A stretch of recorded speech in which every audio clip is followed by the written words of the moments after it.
You're making six figures. Your parents would have killed for this salary, but somehow you're still broke. You've got $127 in your checking account and payday is 5 days away. Sound familiar? Stay with me, because what I'm about to show you will completely change how you think about money. What's up, everyone? Backer here. Today we're talking about something nobody wants to admit. Why making $100,000 a year in 2026 feels exactly like making $40,000 did 10 years ago. And no, this isn't just another video complaining about inflation. This is about something way more dangerous that's silently destroying your wealth. Something you're probably doing right now without even realizing it. By the end of this video, you'll understand exactly where your money is going and how to actually keep it. So let's dive in. Here's what happened to my friend Marcus. True story. In 2023, Marcus was making $55,000 as a junior developer. He was stressed about money, sure, but he was managing. Shared apartment, used Honda Civic, cooked most meals at home. Nothing fancy, but he was saving about $400 a month. Fast forward to 2025. Marcus gets promoted. Now he's making $95,000, almost double his old salary. He's thrilled. His parents are proud. He posts the LinkedIn update. 6 months later, Marcus calls me panicking. He's got less money saved than when he made 55K. How is that possible? This is lifestyle inflation, and it's the silent killer of wealth in America.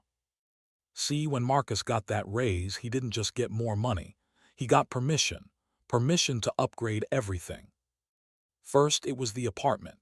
I deserve a nicer place, right? One bedroom in a better neighborhood. Rent went from $800 to $2,200. Then the car. I'm a senior developer now. I can't pull up in a 2015 Civic. Leased a Tesla Model 3, $650 a month. DoorDash instead of cooking. I'm too busy now. My time is valuable. $400 a month on food delivery. Every single upgrade made sense individually, but together, they completely ate his raise and then some.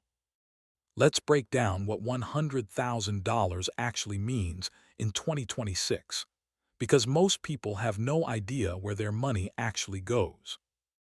You make 100K, congrats, but after federal taxes, state taxes, Social Security, Medicare, you're taking home about $70,000. That's reality. That's $5,833 per month. Now let's talk about where it goes. Housing. In any major city, New York, LA, San Francisco, Seattle, even Austin or Denver, a decent one-bedroom apartment is $2,000 to $3,000. Let's say $2,500. But it's not just rent. Add utilities, internet, renters, insurance. You're at $2,700. Transportation, car payment on a decent vehicle, $500. Insurance, $200. Gas, $150. Parking if you're in a city, $100. Maintenance and repairs, $100. That's $1,050 a month. And if you don't have a car, Uber, Lyft, public transit, you're still spending $300, $400 minimum. Student loans. The average person with a bachelor's degree has $30,000 in loans. That's $300, $500 a month for 10 years. Food, groceries for one person if you're actually cooking, $400. But let's be real, you're eating out sometimes, grabbing coffee, ordering in when you're tired. Realistically, $700 a month. Health insurance. Even with employer coverage, you're paying $200, $300 in premiums, plus copays and deductibles. Let's say $250. Phone, $80. Subscriptions. Netflix, Spotify, gym, Amazon Prime, iCloud storage, maybe a meditation app, gaming subscriptions. Easily $100. Adding up all cost around $5,280. You started with $5,833. You've got $553 left for everything else. Clothes, emergencies, going out with friends, dating, gifts, travel, saving for retirement. 500 bucks. That's why 100K feels like 40K. But here's what's really messed up. The more you make, the worse this gets. There's this thing called the hedonic treadmill. Basically, humans adapt to everything. That new apartment that made you so happy. After 3 months, it's just your apartment. The excitement fades, but the bill doesn't. So what do? You upgrade again. Nicer furniture, better TV, premium gym membership. You're chasing that feeling of making it. And society pushes you. Your Instagram feed is full of people with nicer stuff. Your coworkers are talking about their weekend in Miami. Your old college friends are buying houses. There's this unspoken pressure that if you make good money, you should look like you make good money. But here's the brutal truth. Looking rich and being rich are complete opposites. The person driving the BMW might be $50,000 in debt.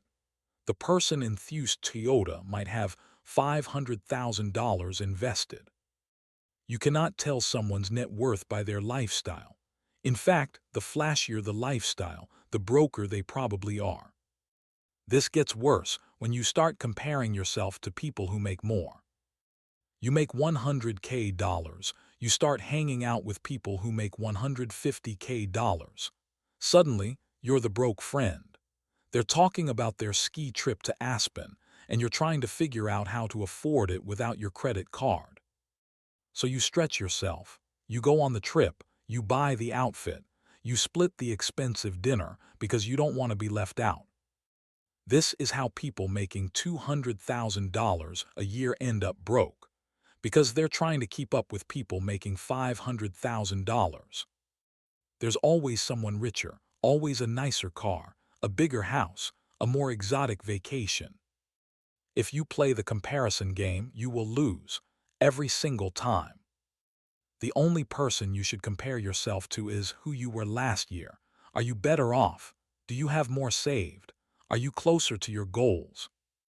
That's it. That's the only comparison that matters. All right, enough about the problem. How do you actually fix this?